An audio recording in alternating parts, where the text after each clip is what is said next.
할렐루야. 오늘도 이곳에 모인 여러분 모두를 선한 길로 인도하시는 주님의 손길을 찬양합니다. 미리 좀 경고 말씀처럼 드리자면 오늘 말씀은 그렇게 편안한 본문이 아닙니다. 오늘 본문이 우리 교회 첫째 주일마다 아이들과 함께 예배를 드리는 날이 되는데, 첫째 주일날 이 본문이 안 걸린 게 참 다행이다 생각될 만큼 18장 안에는 불편한 단어들이 많이 들어있습니다.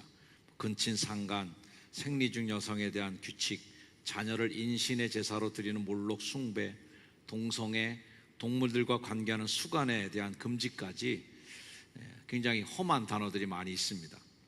기독교에 대해서 아주 극한 반감을 갖고 있는 사람들은 오늘 말씀을 근거로 해서 아이들이 이런 흉악한 단어들이 들어있는 책을 읽지 못하게 해야 된다고, 성경을 금서로 아이들 읽지 못하는 도서로 지정해야 된다라고 목소리를 낼 정도로 아주 불편한 내용들이 오늘 말씀 속에 담겨 있습니다. 현대인의 눈으로 보면 레위기 18장은 아주 박물관에서나 볼만한 아주 오래된 과거의 유물처럼 그렇게 박제되어 있는 그런 말씀으로 보일 수도 있어요.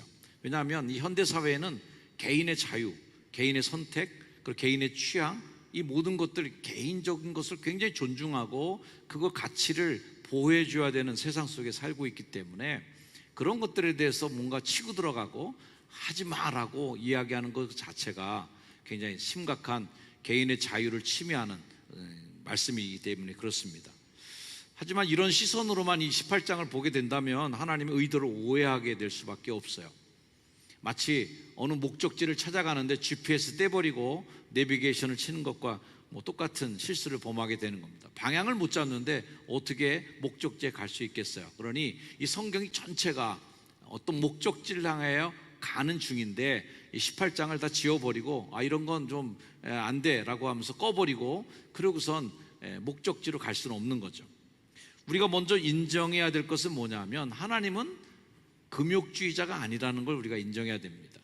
많이 오해하는 기독교의 역사의 한 분파 중에는 금욕이 왠지 하나님 잘 믿는 것처럼, 그래서 금욕을 해야 뭔가 하나님이 더 가까워지는 것처럼 생각하는 그런 분파들도 있었습니다만, 오히려 하나님은 그 정반대예요. 굉장히 즐겁게 살기를 원하시고, 굉장히 여러분이 행복하게 되길 원하시고, 굉장히 많이 웃기를 바라시는 분이에요.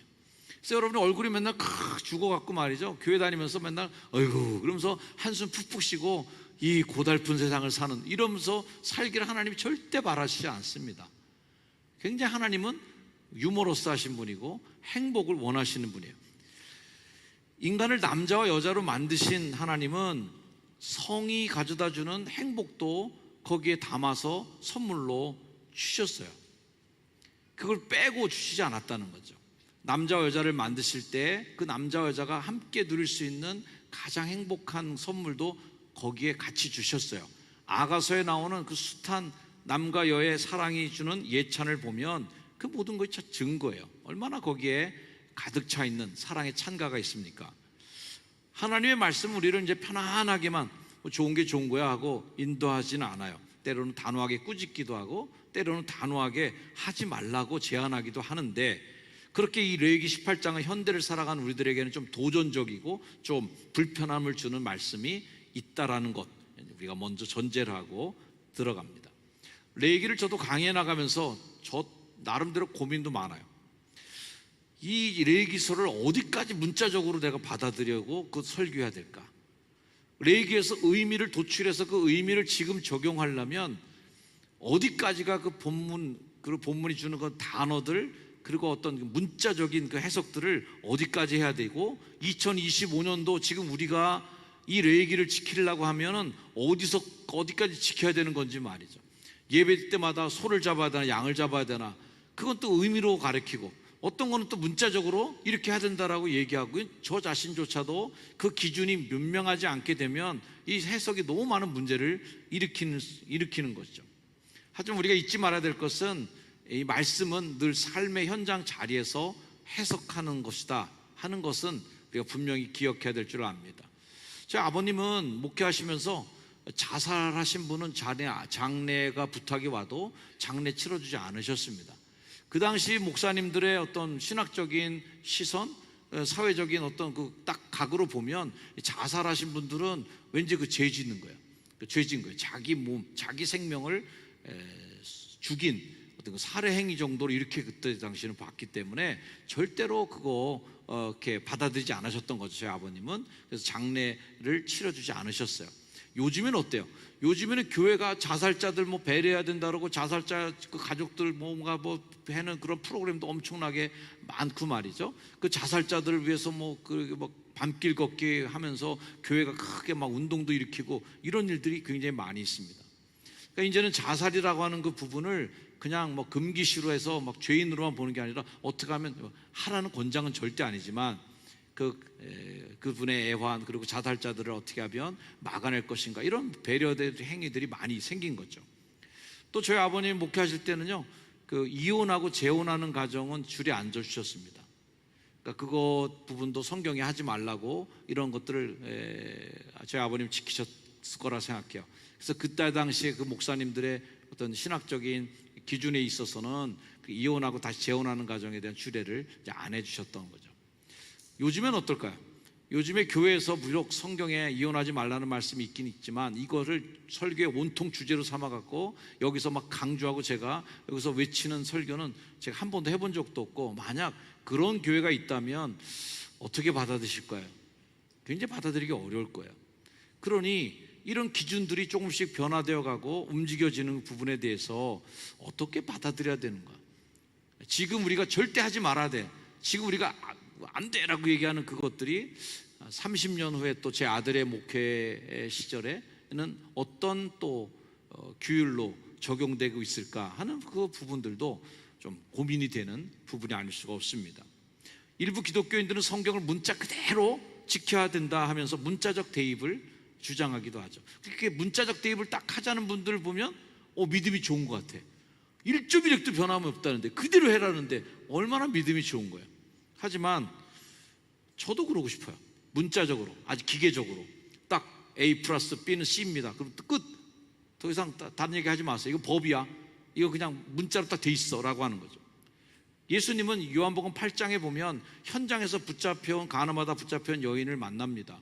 사람들은 돌 들고 와서 이거 죽여야 됩니까? 살해야 됩니까? 이렇게 얘기합니다. 정답은 딱 있어요. 깔끔하게 끝나는 겁니다. 현장 가나마다 붙잡혔으면 오케이, 돌로 쳐서 죽이세요. 네 하고 그날 죽이면 끝나는 건데 예수님이 그러지 않는 거예요.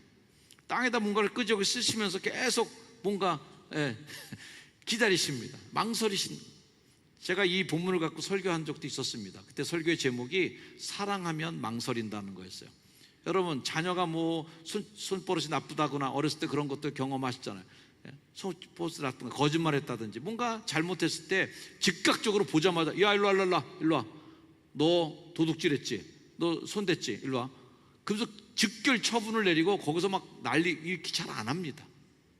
고민하기 시작하죠. 얘를 어떻게 가르쳐야 이 버릇이 고쳐질까? 얘를 어떻게 이해해야 상처 없이 자기가 나쁜 짓 했다라는 것을 얘가 이해하고 알게 될 수 있을까? 왜? 사랑하니까 좀 망설이는 거예요. 즉각적으로 거기서 반응을 보이고 교과서적으로 그걸 막 시도고 나서 막 이렇게 하는 건 아니었다는 거죠. 왜? 사랑하는 마음이 있으니까 그런 거예요. 쉽게 답을 낼 수 없는 게 당연하다고 생각합니다. 인간에 대한 이해가 깊어질수록, 죄를 지은 사람에 대한 이해가 깊어질수록 더 많은 고민이 필요한 거예요. 저도 뭐 1차원적으로 아주 단세포적으로 딱 이거네, 끝, 죽입시다 이렇게 하면 너무 쉬울 것 같아. 그렇게 하면 얼마나 좋을까. 저도 이런 좀 생각까지도 합니다. 고민을 많이 해야 돼요. 교인들이 뭔가 문제에 대해서도, 교인들 간에 뭔가 갈등이 있을 때도, 교인들 간에 뭔가 시시비비를 가려줄 때에도 정답은 있죠. 정답 있다 그래서 A, B, 너 유죄, 너 무죄, 끝, 됐습니다. 자, 유죄 하신 분들은 이제 교회도 나오지 말고 나가세요. 우리 교회 못 있습니다, 당신. 이거 얼마나 쉬워요. 그럴 수 없는 거예요. 고민이 깊은 겁니다. 오늘 말씀은 이 두 가지 갈래길 앞에서 우리가 무엇을 선택할 것인가를 묻는 말씀들이에요. 오늘을 살아가는 우리 앞에 놓여진 근본적인 질문이 뭐예요? 세상의 규례를 따를 것인가, 여호와의 규례를 따를 것인가? 이 부분에 대한 질문을 던지고 있습니다. 레위기 18장은 이제 어떤 금지된 성관계에 대한 규율, 19장에서는 거룩한 백성들이 지켜야 될 율례와 20장에서는 금지된 성관계를 한 이들에 대한 처벌이 나오는 것이 18, 19, 20장이 좀 한 덩어리로 묶여져 있어요. 이 세 장을 중앙으로 딱 관통하는 딱 한마디 말이 있습니다. 하나님의 주권 선포가 계속 나와요. 오늘 말씀 18장 2절 말씀 같이 읽습니다. 시작. 너는 이스라엘 자손에게 말하여 이르라. 나는 여호와 너희의 하나님이니라. 자, 이제부터 내가 18장 얘기할 거야. 18장 얘기하는데 그냥 얘기하는 거 아니야. 내가 누구야? 내가 너희 하나님 여호와야 라고 하는 것을 딱 선언하고 시작합니다. 자, 나는 여호와 너희의 하나님이니라. 이 말씀이 이제 2절에도 나오고 4절에도 나오고 30절에도 나오고 계속 반복해서 나와요. 이 선언은 뉘앙스가, 야, 나는 여호와인데 너 하나님이야. 그러니까 이제부터 하는 얘기 좀 잘 좀 들어줬으면 좋겠다. 이 정도로 얘기하는 게 아닌 거죠. 굉장히 단호하고도 엄한 선언이에요. 나는 여호와라. 너희 하나님 여호와니라. 딱 선언하시는 거예요. 당당하게 주권을 선포하시는 그런 하나님의 말씀이 이 이후에 있을 이 말씀들을 권위 있게 만들어주고, 이 말씀이 그냥 모세가 대충 그냥 알아서 전달하는 게 아니라 이거 하나님이 나는 너희 하나님 여호와야 하는 것으로 딱 뭔가 인증을 해놓고 시작하는 말씀인 거예요. 하나님은 이스라엘을 이집트에서 건져내고 시내산에서 언약을 맺을 때도 그렇게 아주 단호하게 말씀하셨어요. 나는 너를 애굽 땅 종되었던 집에서 인도하여 낸 내 하나님 여호와니라 하는 거예요.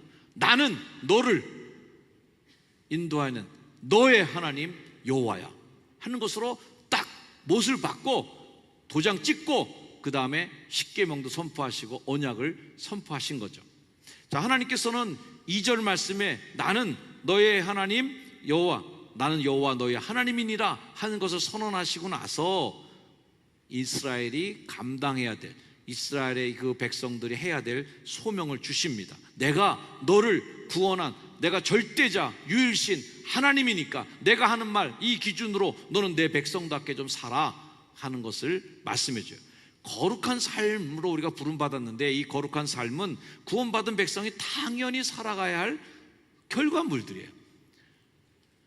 옵션으로 제공되는 게 아니라 구원받은 백성이니까 이렇게 사는 거예요. 이렇게 사는 걸 보여주고 구원 주세요, 이건 아닌 거죠. 우리가 아는 바대로 믿음으로 말미암아 구원은 받지만 그 구원의 결과로 막 사는 거는 이건 구원받은 거 아니에요.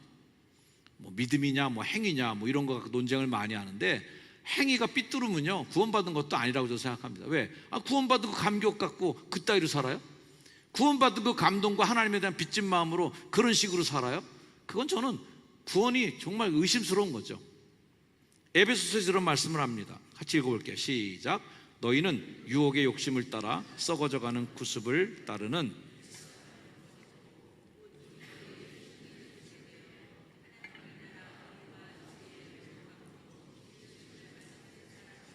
자, 이거 보면 구습을 따르는 옛사람, 그 다음에 의와 진리의 거룩함을 지어받은 새사람, 이 두 사람이 나오는 거죠. 우리는 그리스도 안에서 새사람이 되신 분들임을 믿습니다. 옆에 분에게 물어보세요. 새사람이시죠? 구습을 쫓는 옛사람이 아니시죠? 구습이 뭐예요? 내가 하고 싶은 대로 하는 게 구습이에요. 내 본능대로 그냥 막 가는 게 구습이에요. 내가 기뻐하는 방식대로 사는 게 구습을 쫓는 옛사람이고, 하나님이 기뻐하는 게 뭘지? 하나님 말씀대로 살려면 어떻게 살아야 되지? 하고 따라가는 게 그게 새사람이죠. 자, 그런 변화된 자기에 대한 정체성이 굉장히 중요합니다. 전에 이제 올림픽 열릴 때 우리나라 사람들이 이제 도덕적으로 뭔가 공중도덕, 줄안서고 뭐 화장실에도 뭐 이런 여러 가지 것들이 때 나라님이 고민이 많았던 것 같아요. 그래서 그때 당시에 뭐 전철을 타고 버스를 타도 길에 어디를 가도 아주 구호와 표가 넘쳐났었습니다. 우리는 올림픽 시민입니다. 우리는 올림픽을 여는 국가의 뭐 명광스러운 명예로운 국민입니다. 그러니까 침을 뱉지 마세요. 이런 거죠. 굉장히 유치한 그런 도덕도 안 지키던 시대예요. 침을 함부로 뱉지 마세요. 껌 함부로 뱉지 마세요. 아무데나 소변 보지 마세요. 부터 시작해서 어디 가면 줄 서세요. 이런 걸 가르쳐 주는데, 줄 서는 거 줄 안 서는 거 나쁜 거예요, 침 뱉으면 나쁜 거 하지 마세요가 아니라 어떻게 가르쳤어요? 우리는 올림픽을 여는 국가의 국민입니다. 우리는 올림픽 시민입니다. 문화 시민입니다. 문화 국민입니다. 그러니 이런 건 안 해야지 하는 것으로 가르치는 게 저는 효과적인 표였다고 생각하는 거죠. 우리가 하나님의 말씀을 어떻게 잘 지킬 수 있을까요? 우리는 하나님의 거룩한 백성인 것을, 내 정체성을 알아야 되는 거죠. 우리 흔히들 남자들 그런 얘기 많이 하잖아요. 예비군복 입으면 다 개된다고. 예. 직장에서는 다 좋은 상사고, 가정에서 좋은 가장이고, 교회에서는 훌륭한 집사님 권사님들이신데도 예비군복 입혀놓으면 똑같아져. 예, 그냥 아무데나 들어놓고 말도 안 듣고 줄도 안 서고, 뭐 요즘 예비군들이 안 그럴 것 같은데요. 하여튼 제가 받았던 예비군 훈련 때는 정말 엉망진창이었습니다. 조교들이 하도 맨날 울었어요. 왜 그럴까? 왜 예비군복만 입혀놓으면 그렇게 망가져 버릴까? 내 정체성이 군복 입으면 그냥 내가 그렇게 돼버린 거예요. 내가 그렇게 고귀한 존재인 걸 다 잊어버려. 내가 얼마나 자녀들에게 존경받는 아빠인 걸 다 잊어버려. 그러니까 거기서 막 사는 거예요. 이렇게 되면 안 되는 거죠. 내가 누구인지, 그리고 나를 그렇게 살려줄 그분이 누군지를, 그 정체성을 서로, 나는 너를 애굽에서 구하는 너의 하나님 여호와, 이걸 서로 알고 지내면 내가 어떻게 살아야 될지가 결정이 돼요. 하나님 어떤 분이구나, 하나님 날 살려주셨구나, 나는 하나님께 구원받은, 하나님께 죄 사함을 다 받은 이렇게 영광스러운 하늘나라 백성이구나. 이걸 딱 알면 옷매무새가 달라지고 삶이 달라진다는 거죠. 하나님이 그걸 강조해 주시는 거예요. 자, 지금부터 내가 하는 말 똑바로 들어. 나는 여호와 너의 하나님 여호와니라. 이렇게 얘기하시는 거예요. 이 거룩은 관계를 맺는 것에 경계를 딱 세워줍니다. 그 당시 경계선이 모호했던 고대 시대 아니겠어요? 그러니 자녀와 또는 뭐 자매, 이모, 뭐 거기 보면 뭐 별 관계가 다 나옵니다. 오늘 이 18장 본문을 여러분 읽어드릴 수가 없었어요. 굉장히 요란한 말씀들이 중간에 많이 있기 때문에. 하나님께서 그렇게 기준을 세워주시는 것을 왜 세우냐면 경계를 세워주시는 거예요. 요 경계는 넘지 마 하는 최소한의 기준이죠. 자, 28장에 금지 조항이 많이 나온다고 말씀드렸죠. 뭐 근친상간 금지, 간음 금지, 동성간 성애의 금지, 수간 금지, 이 규례들이 말하는 공통 분모가 하나 있어요. 그건 뭐냐면 하나님이 창조한 원형대로 살라는 거예요. 이 창조한 원형에서 격가지로 이상한 쪽으로 가지 말라는 거예요. 관계에 대한 경계를 딱 세워주셨어요. 22절에 동성간 성행위를 나타내는 히브리어 토에바라는 말은 가증스러운 일이라는 뜻이고, 23절에 수간이라는 말을 표현하는 히브리어 테벨은 혼잡함이에요. 가증스럽고 혼잡한 일로 너를 망가뜨리지 말라는 거예요. 이것은 창조의 질서를 파괴하는 행위라는 거예요. 인간이 가장 소망하는 창조 질서의 원형이 어디예요? 에덴 동산이죠. 에덴 동산에서 아주 완벽했어요. 하나님이 함께 같이 걸어가시고 그 안에서 행복하게 살아가는 그 에덴 동산의 한 장면, 이 표현이죠. 2장 25절 창세기 말씀, 아담과 그의 아내 두 사람이 벌거벗었으나 부끄러워하지 아니하니라. 에덴을 많은 것으로 표현할 수도 있었을 텐데 왜 이 말씀이 에덴 동산의 인간관계를 표현하는 굉장히 중요한 말이 되었을까? 부끄러울 것이 없는 성, 가릴 것이 없는 성, 서로가 숨기고 뭔가 속일 필요가 없는 그런 가장 완벽한 성의 모습을 보여주는 거죠. 그런 걸 보시고 하나님이 심히 좋다고, 보시기에 심히 좋았더라 하고 말씀하시면서 그 두 남녀를 이렇게 축복해 주셨습니다. 이러므로 남자가 부모를 떠나 그의 아내와 합하여 둘이 한 몸을 이룰지로다. 자, 결혼은 뭐예요? 기독교에서 말하는 가장 전통적인 결혼은 남자가 아내와 한 몸, 이게 결혼이에요. 요즘에 이거 갖고 이제 싸움이 많이 생겼습니다. 그래서 남자, 여자라고 하는 그 성에 대한 정체성도 문제가 많이 생겼고, 남자가 여자라고 하는, 여자가 남자라고 하는 서로 이성이라고 하는 그 부분에 대해서 한정 짓는 것도 또 논쟁거리예요.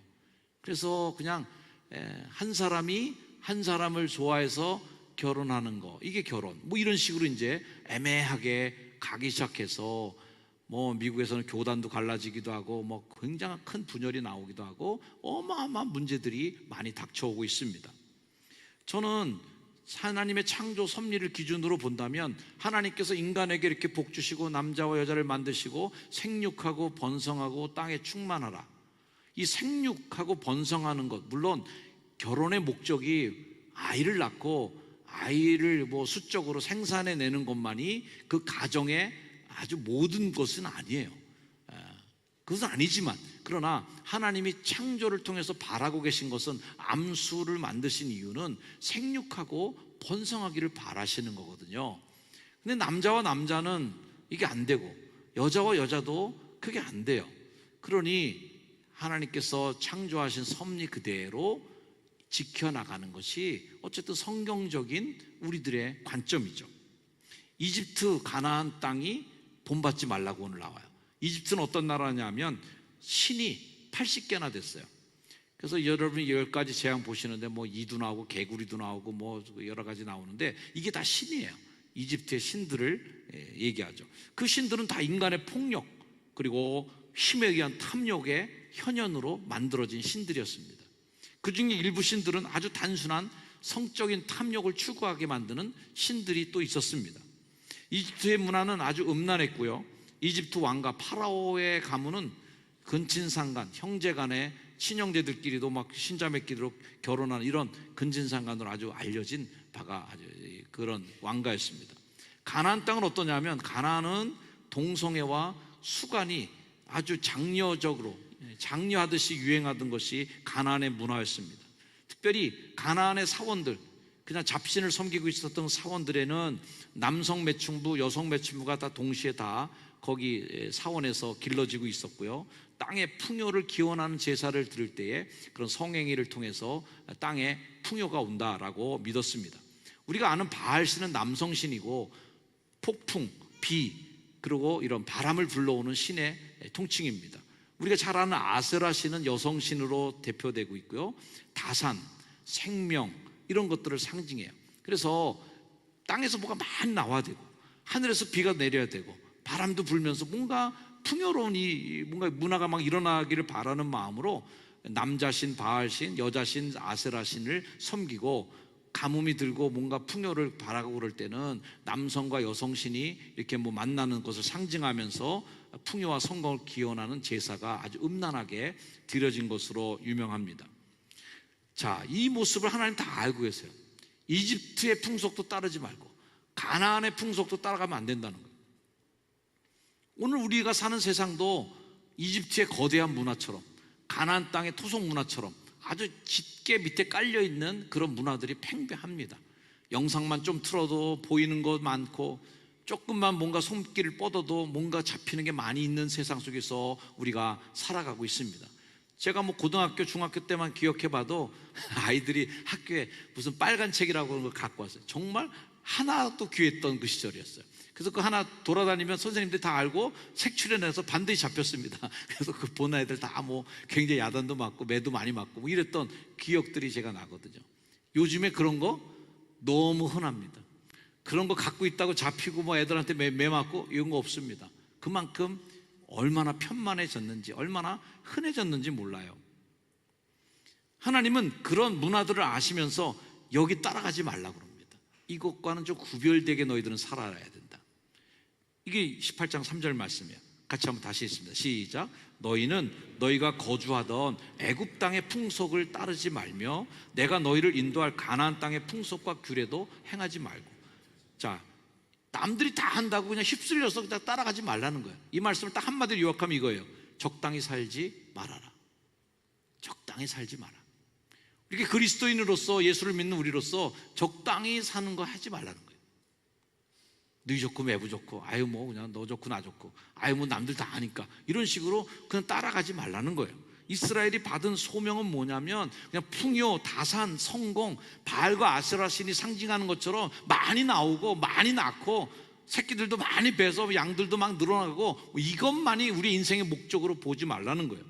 통제되지 않은 쾌락을 추구하거나 무절제한 성적 충동을 만족시키기 위해서 너를 막 굴리거나 너의 이웃, 너의 가족, 너가 아는 관계된 사람들을 막 굴리지 말라는 거예요. 이용하지 말라는 거예요. 레위기도 바라는 게 있어요. 하나님의 법에 따라 사는 사람들 다 금욕주의자가 되고 다 뭐 절제돼 갖고 다 한숨 쉬면서 망하기를 바라지 않아요. 풍요를 약속했어요. 하나님도. 레위기 16장 9절 보면 내가 너희를 돌봐 너희를 번성하게 할 거야. 나도 번성하게 할 수 있어. 그러나 그 번성의 원인이 뭔지를 알고 하자는 거예요. 너희를 창대하게 할 것이야. 바알과 아세라 신만 창대하게 만들고 그렇게 늘어가게 그거 하는 거 아니야. 나에게 그런 권한이 있어. 은도 내 거야. 금도 내 것이고 풍요의 모든 권한도 나한테 있어.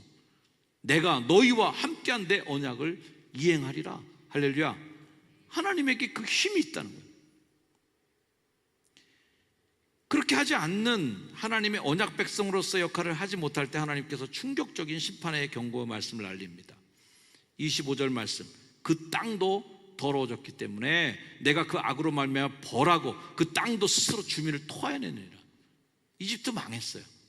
가나안도 마찬가지예요. 너희도 그 땅을 이게 가나안 땅이에요. 그 땅이 너희가 있기 전에 주민을 토함 같이 너희를 토할까 하노라. 땅이 사람을 토해나는 그런, 땅이 사람 받질 않아요. 인간이 타락하니까 에덴 동산에서 엉겅퀴가 나오고 가시가 납니다. 이거 하나님 만드신 창조물이 아닌데도 불구하고 거기에 독성을 가진 식물들이 나오기 시작했어요. 땅이 뱉어내는 겁니다. 언약 백성이라고 해서 여러분의 인생 토양이 다 보장된 거 아니에요. 하나님은 차별 없는 공의를 갖고 계세요. 그러니 가나안 족속들의 가증한 일로 인해서 이집트 백성들이 가증한 일로 인해서 땅이 너를 토해낸 것처럼 너희들도 그렇게 안 하면 토해낼 거다. 복음은 그렇게 토해지는 인생이 아니라 그 안에서 살아나는 길을 보여주는 것이 복음의 일인 줄 믿습니다. 고린도전서의 말씀이에요. 같이 한번 읽습니다. 시작. 불의한 자가 하나님의 나라를 유업으로 받지 못할 줄을 알지 못하느냐. 미혹을 받지 말라. 음행하는 자나 우상 숭배하는 자나 간음하는 자나 탐색하는 자나 남색하는 자나 도적이나 탐욕을 부리는 자나 술 취하는 자나 모욕하는 자나 속여 빼앗는 자들은 하나님의 나라를 유업으로 받지 못하리라. 너희 중에 이와 같은 자들이 있더니 주 예수 그리스도의 이름과 우리 하나님의 성령 안에서 씻음과 거룩함과 의롭다 하심을 받았느니라. 고린도 교회 안에 너희 중에 11절 너희 중에 이와 같은 자들이 있어. 앞에 어떤 사람들이에요? 얼마나 많은 죄목들이 나옵니까? 우상숭배, 간음, 탐색, 도적, 탐욕, 모욕하는, 속여, 사기친, 다 이런 것들이 다 고린도 교회 사람들 다 했던 일들이야. 이거는 그냥 과거형이야.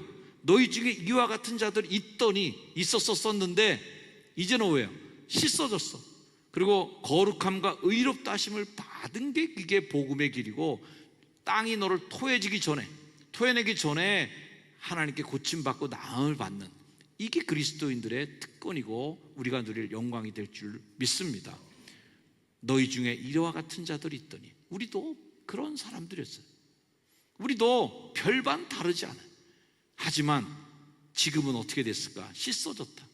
그리고 하나님께서 거룩함과 의롭다 하셔주신 하나님의 자녀가 된 줄로 믿습니다. 거룩은 율법주의가 아니라 성령의 열매로 그냥 열려지는 거예요. 갈라디아서 5장 16절 말씀, 너희는 성령을 따라 행하라. 그리하면 육체의 욕심을 이루지 않을 거다. 육체의 욕심을 이루지 않으려고 아둥바둥하는 것이 미련한 믿음 생활이고, 좋은 걸 따라가는 거죠. 좋은 걸 보고, 좋은 걸 만지고, 좋은 걸 사람들과 만나고, 좋은 시간에 여기에 참여하고, 이걸 좋은 일을 하면 자동으로 열매가 맺혀지는 것은, 열매는 자동이다. 근데 열매를 따려고 아둥바둥하면 결국은 그거 이루지 못해요. 성령을 따라 하는 거죠. 우리에겐 거룩을 선택하라는 명령이 주어졌습니다. 우리 앞에 두 갈래 길이 놓여 있어요. 세상의 규례, 하나님의 규례, 어디를 따를까? 이 말씀을 기억하시길 바랍니다. 오늘 말씀 18장 5절 말씀이에요. 시작. 너희는 내 규례와 법도를 지키라. 사람이 이를 행하면 그로 말미암아 살리라. 나는 여호와이니라. 행위로 구원받는 의미가 아니에요. 구원받은 백성은 이렇게 된다는 겁니다. 하나님의 규례로 살아갈 때 진정한 생명의 가치를 누린다는 거예요. 애굽과 가나안의 규칙이 익숙할지라도 우리는 여호와 하나님의 백성, 나는 여호와 너희의 하나님이니라, 이 백성의 정체성을 갖고 살아간다면 그 규례가, 하나님의 규칙을 지키는 그 준행함이, 순종함이 우리를 만들어가는 거예요. 강력한 경고를 하시면서도 하나님은 그 뒤편에 뭔가 숨겨두고 계세요. 막 입으로는 막 야단치고 계신데 뒤에는 꽃다발 하나 준비하고 계세요. 이거 너 내가 혼내키는 것만이 아니야. 이거 네가 지키면 여기 있어. 그러면서 행복한 꽃다발을 준비하시는 거예요. 하나님이 허락하시는 행복한 삶. 내가 너를 행복하게 살길 원해. 너는 강제 기쁘게 살길 원해. 너의 가정은 축복된 가정이길 바래 하는 하나님의 선물이죠. 자, 데살로니가 전서 말씀을 세 번역으로 한번 읽어보겠습니다. 같이 읽습니다. 시작. 하나님의 뜻은 여러분이 성결하게 되는 것입니다. 여러분은 음행을 멀리 하여야 합니다.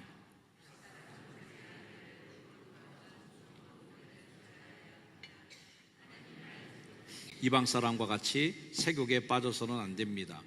또 이런 일이 탈선을 하거나 자기 교우를 해하거나 하지 말아야 합니다. 우리가 전에도 말하고 경고한 대로 주님께서는 이런 모든 일을 징벌하시는 분이시기 때문입니다. 하나님께서 우리를 불러주신 것은 더러움에 빠져 살게 하시려는 것이 아니라 거룩함에 이르게 하시려는 것입니다. 그러므로 이 경고를 저버리는 사람은 사람을 저버리는 것이 아니라 여러분에게 성령을 주시는 하나님을 저버리는 것입니다. 하나님의 뜻은 여러분이 성결하게 되는 것이라는 거예요. 주님께서 우리에게 묻습니다. 너는 어떤 삶의 법칙을 따라 살 것인가? 차든지 접든지에 대한 문제가 아니에요. 이거는 거룩의 선택에 대한 문제는 사람이 그걸 행함으로 산다는 거예요. 사람이 이를 행하면 그로 말미암아 살리라는 거예요. 이 약속을 믿고 여러분 거룩한 선택이 여러분 삶에 늘 있기를 축복합니다. 거룩한 관계는 저절로 주어지지 않아요. 매 순간 의식적으로 선택하셔야 돼요. 매 순간 의식적으로 이것을 선택해야 되겠다라는 결단을 내리셔야 돼요. 내가 하나님의 백성인데 어떤 선택을 해야 될까? 내가 하나님의 자녀라면 하나님께 어떤 선택을 해야 하나님 기뻐하실까? 레위기를 쓰여진 시대나 오늘 우리 2025년이나 똑같은 게 있어요. 가정이에요. 가정은 남과 여로 만들어지고 그 가정을 통해서 자식이 나오고 하는 것으로 가족이 구성이 됩니다. 이것은 고대 레위기가 쓰여진 시대에는 이렇게 따르게 됐고 우리 시대는 다르게 되고 이거 없어요. 똑같은 거예요. 그러니 그 레위기 시대에 주어졌던 그 규칙과 법이 달라질 이유가 없다는 거예요.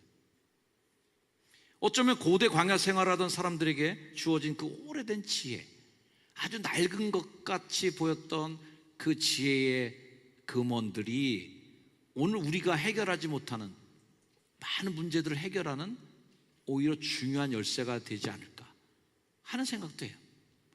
현대사의 복잡한 문제들, 가정의 파괴, 성윤리의 혼란, 개인주의 극단화, 관계의 단절, 이것은 지금 현재 심리학, 현재 무슨 여러 가지 사회적 그런 관계망 이런 걸로 다 해결하려고 애쓰는 것 같지만 인간은 변하지 않았고 가정도 변하지 않았어요. 바로 그때 레위기 때 주었던 그 말씀, 그 광야의 백성들에게 주었던 아주 낡아버릴 것만 같았던 할머니 할아버지가 쓰시던 그 낡은 규칙들이 바로 오늘 우리의 문제를 해결하는 법칙이 아닐까. 오늘 우리가 읽은 율법은 튼튼한 가정을 세우는 기둥과도 같습니다. 가정이 건강해야 교회도 사회도 국가도 건강합니다. 이것은 단순한 규칙만이 아니라 생명을 주는 법이에요. 오늘 여러분의 마음 점검해 보시길 바랍니다. 세상의 물결에 내가 떠내려가고 있지는 않은지, 거룩한 백성으로서의 정체성을 잃어버리고 하나님과 나와의 그 관계성이 흐트러지진 않았는지, 하나님은 우리를 풍성한 복된 삶으로 부르셨어요. 그리고 이렇게 축복해 줄 것입니다. 당신은 그 복을 누릴 자격이 있습니다. 옆에 분에게 가면 하나님 대신 축복해 주세요. 시작. 당신은 그 복을 누릴 자격이 있습니다. 아멘. 여러분들은 이 하나님이 주신 이 많은 축복을 다 누릴 자격이 있으신 분들이에요. 그 복을 마음껏 누리는 행복한 가정, 행복한 삶이 되시길 주의 이름으로 축원합니다. 기도하겠습니다. 하나님, 아주 오랜 낡은 법 같은 레위기를 우리가 요즘 계속 읽어 내려가고 있습니다. 그 옛날의 그 규칙들이 지금 나에게, 지금 우리에게 어떤 의미가 있을까를 고민하게 됩니다. 때로는 문자 그대로 지키면 어떻게 될까? 때로는 그 의미를 발견하고 그 의미 속에서 어떤 삶의 실천들을 도출해낼 수 있을까? 고민이 많이 되는 레위기서입니다. 오늘 말씀은 가정을 지켜나갈 소중한 규칙들을 하나님이 알려주셨습니다. 이 규례들을 잘 준행하여서 하나님이 내가 여호와 너의 하나님이야, 내가 너희를 잘 되길 바래, 내가 너희들이 행복하게 살기를 바래 하는 마음으로 주신 이 규칙들을 잘 준행함으로 가정이 행복해지고 삶이 더 풍성해지는 복을 누리게 하옵소서. 예수님의 이름으로 기도합니다. 아멘. 자리에서 일어나셔서 찬양하시겠습니다.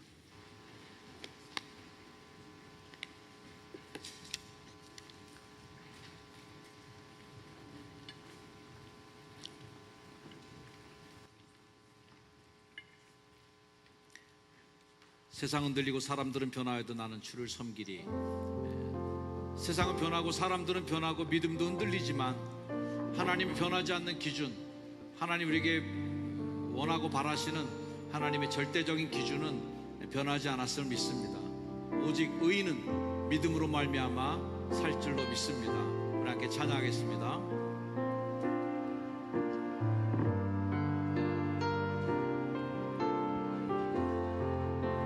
빨리 했어요. 세상은 들리고 사람들은 변하여도 나는 주를 섬기리. 주님의 사랑은 영원히 변하지 않네. 나는 주를 신뢰해. 믿음 흔들리고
애굽의 풍습을 따르지 말고 가나안의 풍습을 따르지 말라 오늘 명하십니다.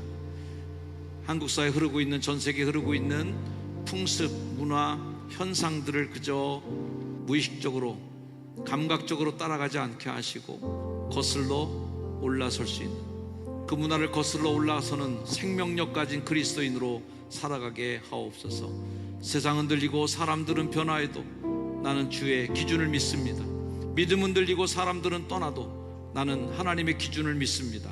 하나님, 그렇게 살아가는 거룩한 백성으로 살게 하옵소서. 결단하며 잠시 기도하며 결단하겠습니다. 기도하겠습니다. 하나님, 우리의 영혼과 마음, 생각과 하나님 우리의 몸을 지켜주셔서 하나님 세상의 풍속을 따르지 않게 하여 주시고 하나님께서 주신 선명한 복음의 기운을 받고 나는 너의 하나님이다, 내가 여호와 너의 하나님이야, 나는 너를 구원한 하나님이라고 하나님 선언하신 하나님의 그 선언을 아멘으로 받아들이며 내가 주님의 제자입니다, 내가 주님의 자녀입니다, 제가 주님의 하나님 따르는 주의 백성입니다, 하나님의 규칙, 하나님의 법칙을 따라 살겠습니다, 거룩한 삶을 살아나겠습니다. 결단하며 살아가는 거룩한 주의 성도들 삶이 되도록 주여 복 내려 주시옵소서. 하나님, 이 땅에 살아가는 우리 모두에게 하나님 풍요와 하나님 거룩한 번영으로 나아가시고 행복한 가정, 행복한 삶을 이뤄나가는 거룩한 주의 백성들로 살아가게 하옵소서.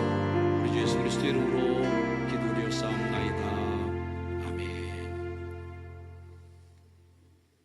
우리가 행복하게 살기를 바라시는 하나님의 뜻대로 행복한 가정, 행복한 부부, 행복한 믿음, 행복한 교회 공동체를 이루며 살아가는 하나님의 기준이 정점에 서 있는 귀한 복된 삶을 살아나게 하옵소서. 그런 믿음의 결단을 하는 주의 성도들 머리 위에 우리 구주 예수 그리스도의 은혜와 하나님의 사랑과 성령님의 돌보심의 은총이 이제 이후로 영원까지 늘 항상 함께 하시기를 간절히 축원하옵나이다. 아멘.